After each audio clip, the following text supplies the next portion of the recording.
Hello, my name is Jack Earnhart. I've always been interested in the history of music. I play the euphonium. Wanting to learn more about the beginnings of my instrument, I traveled to the Library of Congress in Washington, D.C. to research some of the oldest manuscripts written for the euphonium.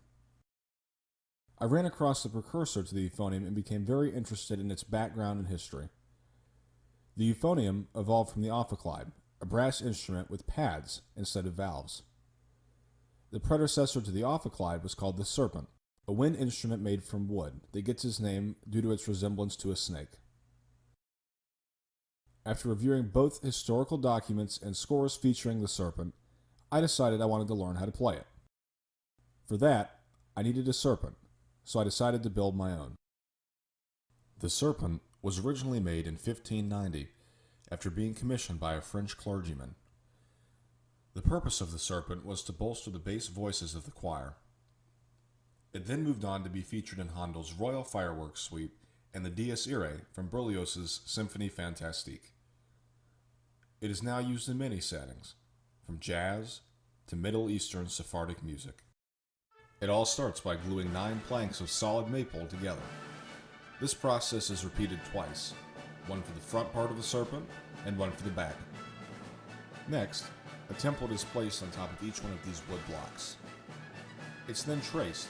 This tracing will act as a guideline for the bandsaw. After the basic shape of the instrument is cut twice, they're placed on top of each other, clamped down, and then shaping of the instrument begins. After the instrument gets its shape, the process of boring out the inside begins. This is a long process. The bore must be as smooth and consistent as possible for maximum resonance and efficiency within the horn. After the boring process is completed, both sides are glued back together.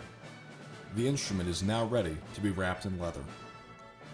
The leather is attached to the Serpent with a type of contact cement to ensure that it stays on as long as possible.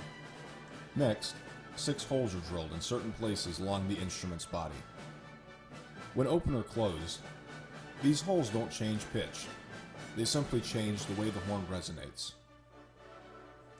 Lastly, the bocal is created. The slight taper from the mouthpiece to the start of the horn allows for the sound to be refined. The hole is then drilled in the top of the instrument, and the bocal receiver is inserted.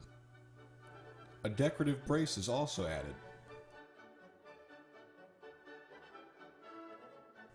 A coat of paint is applied to both the receiver and bell sections of the instrument. This paint not only acts as a sealant, but also gives the instrument a more uniform color. From its simple beginnings as planks of wood, this process has taken around 120 hours or 3.5 months to complete.